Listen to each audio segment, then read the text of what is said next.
For Creamer Media's Polity, I'm Motsabi Hwayane. Former senior spy master and author Barry Gilder joins me to discuss his book Songs and Secrets, a book about South Africa from liberation to governance. Thank you so much, Barry, for joining us today. Thanks for inviting me, Motsabi. Your book, Songs and Secrets, documents your history of involvement in the anti-apartheid struggle and in the intelligence services of South Africa's new democracy after 1994. In your book, you suggest that you were pulled rather than pushed into the world of intelligence. What do you mean by this?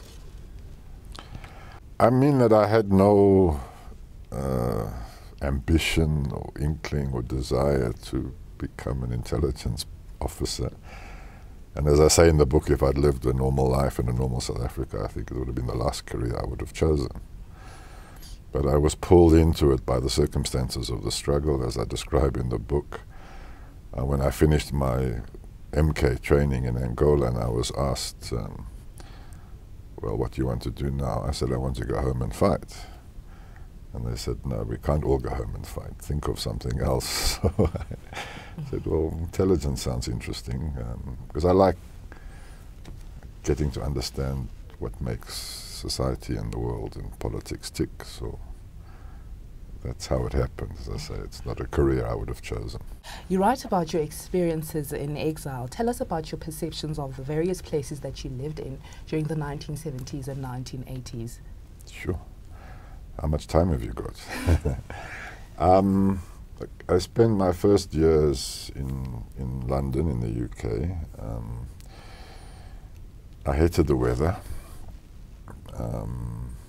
It's cold and grey for most of the year. Winters last forever, and it gets dark at 4 o'clock in the afternoon and light at 10 o'clock in the morning. But it's an interesting place to be, fascinating historically, but also politically at the time in the 70s. And there was a very vibrant ANC presence in London, so that was good. Angola was an interesting country, but I was in the bush mostly during my MK training, and I spent some time in Rwanda. It was a very exciting time to be in Angola because it was itself a newly born, liberated country. Very exciting, very politically alive and vibrant. Moscow was great. I loved Moscow, but at least when it's cold in Moscow, it's serious about being cold, unlike the UK where it's wishy-washy about being cold. Very beautiful city, and 6 years in Botswana, also a nice country. I like the people of Botswana. And having grown up as a white South African under apartheid, what struck me about Botswana is that people don't have any sense really of race and so on. Botswana will greet you in Setswana, whatever you look like, and they'll only change to English when you struggle to reply. So there's that kind of, yeah, so that's the short version. And then in your chapter, South Africa's Secret Service, you mentioned that post-1994, the liberation struggle was continuing inside the corridors of the new government. How did tensions between former sworn enemies play out in the intelligence community, and did matters reach some form of resolve? Well, you can imagine, as you said yourself in your question, that the people that came from the two sides, if you like, into the new intelligence services, people that were drawn into the intelligence of their predecessor services were usually people who were the most committed, most attached to their respective struggles or sides of the struggle.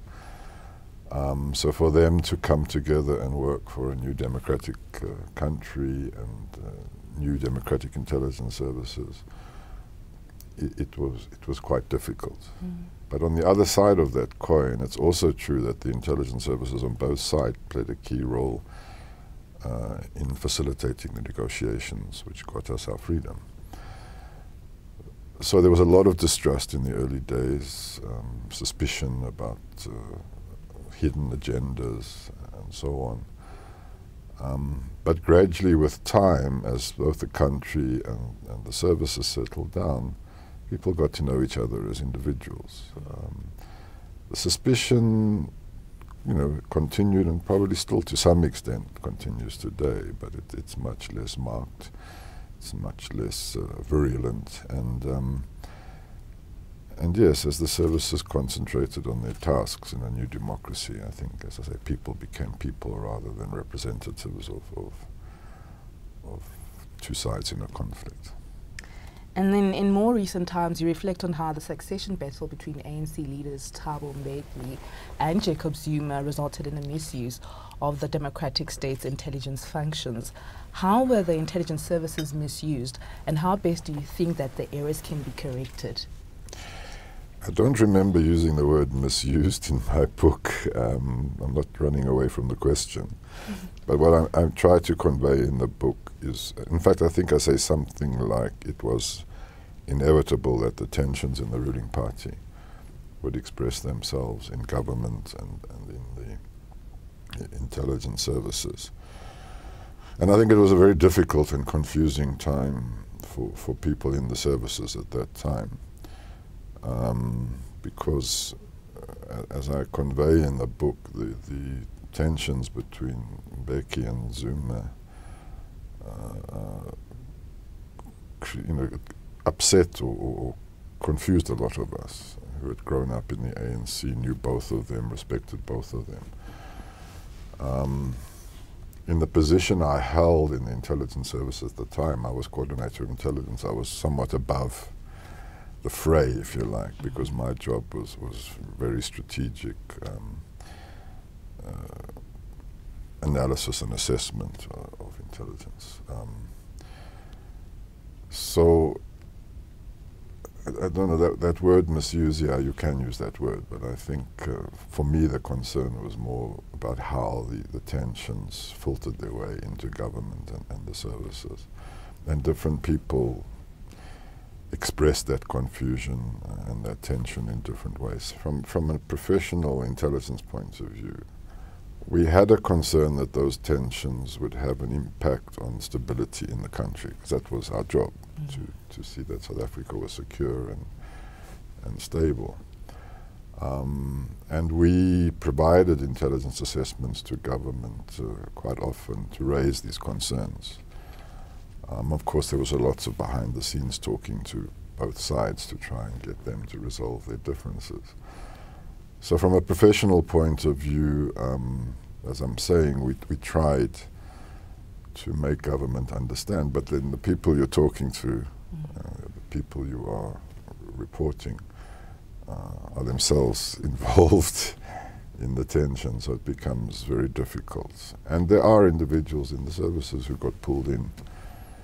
But remember, Mbeki was still the president of the country. Until he was dismissed, Zuma was still deputy president. And these were the people that we were reporting to. These were our clients, if you like. I think where it went bad is the extent to which in a couple of cases, people in the services started to take sides. Many of us were pushing that we stay above the fray. And to some extent, at least at the level I was working, we did succeed. We have so far mainly spoken about secrets. Tell us too about the importance of song in the liberation struggle, and for you personally as a musician. Well, let me start with the second part of your question. I got involved politically through culture and art and music. I was a sort of itinerant musician in my late teens and early 20s. And began writing, composing songs about apartheid and the struggle against apartheid. And that's how I kind of got into the broader struggle against apartheid.